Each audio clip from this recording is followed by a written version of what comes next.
Bus గుద్దుకొని lorry bus మొత్తం driver మొత్తం up అయిపోయింది వరకు కన్న స్టిక్కర్ వచ్చి మాకు అంత సోయలేదు, మాకు అంత ఛాన్సే లేదు. మా చిన్న పిల్లలు పట్టుకుని ఎట్లా అప్పుడు చేసిన మాకు రక్షించడం లేదు.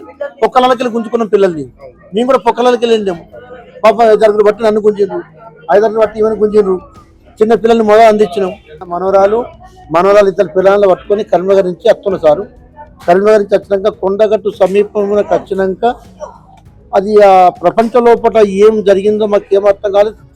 అని ఒక్కసారి ఏగిన వరకల్లా నాతో చిన్న ఇద్దరు పిల్లలున్నారు, ఏమే ఉన్నది కథ ఏమే మొత్తం మేము అందరం మొత్తం మాకు ఏం తోసపడకుండా కథ సోదరుడైపోయింది.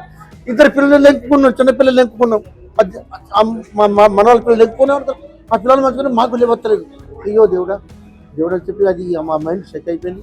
తెలంగాణ పరిస్థితి అటువంటి ఎక్స్టెంట్ నా జీవితంలో చూడలేదు. నేను ఇన్ని దేశాలు తిరిగినా కానీ అటువంటి ఎక్స్టెంట్ నా జీవితంలో చూడలేదు. అటువంటి కథ కూడా దేవుడు మమ్మల్ని కాపాడిన కరీంనగర్ చెప్తున్నాం సార్. హైదరాబాద్ పోయినాము, హైదరాబాద్ బస్ ఎక్కి గెలుస్తారు కరీంనగర్ దిగినాం. కరీంనగర్ బస్ ఎక్కి జగిత్యాల వస్తున్నాం. ఇక కొండగట్టుకు వచ్చినాము, కొండగట్టుగా ఇక దిగుతామని చెప్పి అనుకుంటున్నాం సారు. ఈ దుర్ఘటన అంతా జరుగుతుంది, ఇంత కష్టాల పాలవుతాం అనుకోని అది విచిత్రమైన ఘటన. అది జీవితంలో దుర్ఘటన.